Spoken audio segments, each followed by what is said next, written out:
principe de ce bonus, messieurs. Je vais vous donner un mot. Je vais vous demander de répondre de la façon la plus concise et illustrée possible concernant votre métier.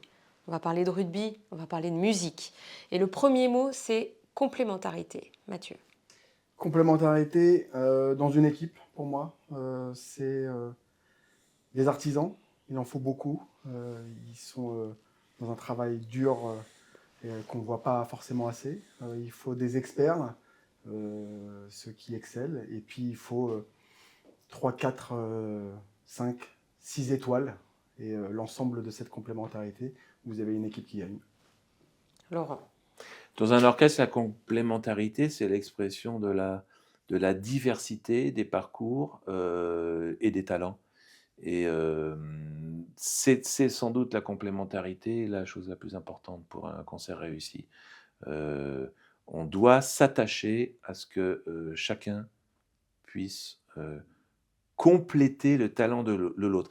Duke Ellington disait « Faites une ou deux choses parfaitement et laissez le reste aux autres ». Échec. Laurent. L'échec, c'est la meilleure façon d'apprendre en musique. L'échec, c'est dans notre sport la meilleure façon d'avoir envie de continuer pour pouvoir se remettre debout. Nouveauté. La nouveauté, c'est pas avoir peur de sortir une nouvelle combinaison ou une nouvelle façon de faire quand tu joues. Et puis quand tu diriges une équipe, une nouvelle manière d'appréhender l'organisation de ton équipe. Donc je crois que c'est réfléchir à la nouveauté. Ouais. La nouveauté, c'est ce qui est consubstantiel à l'expression de la musique de jazz, mais elle ne peut pas se faire en omettant tout ce qui a été créé avant. Elle se construit à partir d'éléments de l'histoire. Modèle. Modèle, moi, c'était les joueurs qui avaient 2-3 ans de plus que moi en Île-de-France, qui étaient capitaines des équipes de France jeunes, ou qui étaient capitaines du Racing Club de France à l'époque. Et celui que j'aimais le plus, c'était Philippe Benetton, qui était un troisième ligne de l'équipe de France, qui jouait à Agen. Agen, c'est le seul club dans lequel j'ai officié, non pas en tant que joueur, mais en tant que manager pendant 5 ans. Et j'ai habité une maison qui était à côté de là où il habitait lui. Donc je trouve que l'histoire a été merveilleuse. Comme modèle dans la musique, en tant que trompettiste, j'ai Don Cherry et Miles Davis. Comme compositeur, Henri Dutilleux ou Claude Debussy. Comme chef d'orchestre, Duke Ellington. Et j'ai remarqué avec le temps que le modèle est quelqu'un duquel tu essayes de t'approcher le plus, que tu vas imiter le plus possible.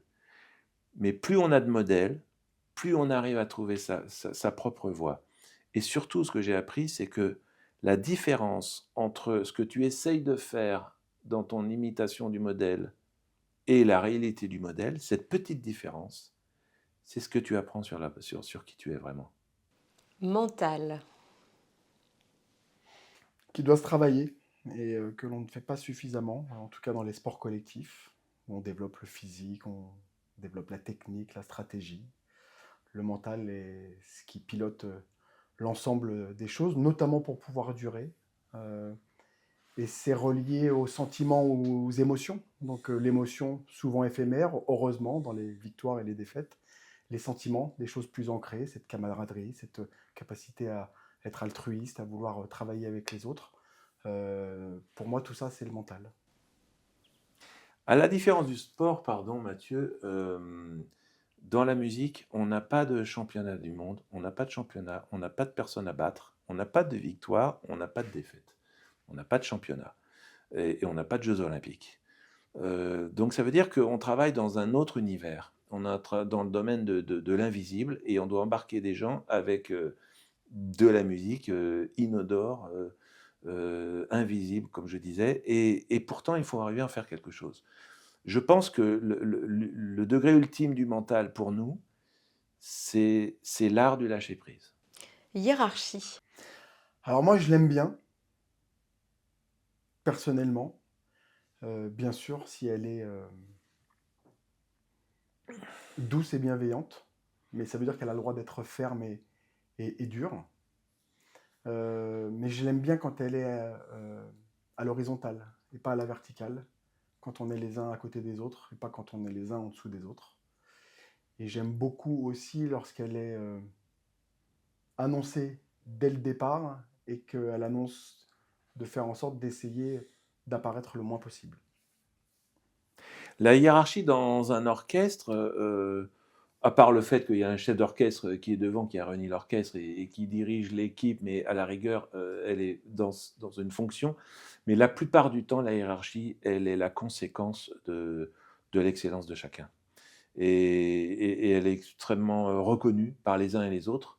Dans leur niveau d'expertise, chacun va exercer un rôle qui n'est pas un rôle de hiérarchie, comment dire, de pouvoir, mais plutôt une hiérarchie de reconnaissance et de marchepied pour les collègues. Audace. De ne pas avoir peur de se taire et à l'inverse, de toujours faire en sorte de dire ce qu'on pense. L'audace, j'y reviens, c'est sans doute encore une fois exercer et aller le plus loin dans l'art du lâcher-prise. Maintenant, il y a un mot de l'un pour l'autre. Pour Laurent, il y aura rugby. Pour moi, le rugby, c'est sans doute le sport qui va le plus loin dans l'art de combiner les talents individuels et de créer une magie par-delà l'attente d'un résultat sportif. C'est sans doute le sport dans lequel on va le plus loin dans l'art du vivre ensemble, dans la création de valeurs communes. Et sans les valeurs, je crois que on est tous perdus. Donc, que le rugby continue et que le rugby nous inspire. Et le dernier mot, ce sera le mot jazz pour Mathieu. Ça me fait penser à mon petit frère, qui est dans le jazz. Dans un jazz qui est une niche, free jazz, que connaît beaucoup plus Laurent que moi, et qui est dur. Et en fait, il a commencé, il avait 5 ans, il a plus de 40 ans, et il n'a pas lâché. Alors que c'est très très très très dur d'en vivre et de pouvoir être heureux avec ça. Donc le jazz, je trouve que ça me fait penser donc à des émotions bien sûr trop importantes. J'essaye de me reprendre pour pouvoir vous faire une réponse qui est plus intéressante. Pour moi, le mot jazz, c'est lié à la création, et avec une création qui est à la fois très universelle, puisque sans même le savoir, on le connaît, et en même temps qui est trop confidentiel, puisqu'on n'a pas assez de clés pour pouvoir profiter de tout le bonheur de liberté et de voyage que ça nous permettrait d'avoir. Je vous laisse discuter du coup. Comme ça, vous allez pouvoir découvrir un peu plus les deux mondes. Merci beaucoup, messieurs. Merci. Merci Gaël.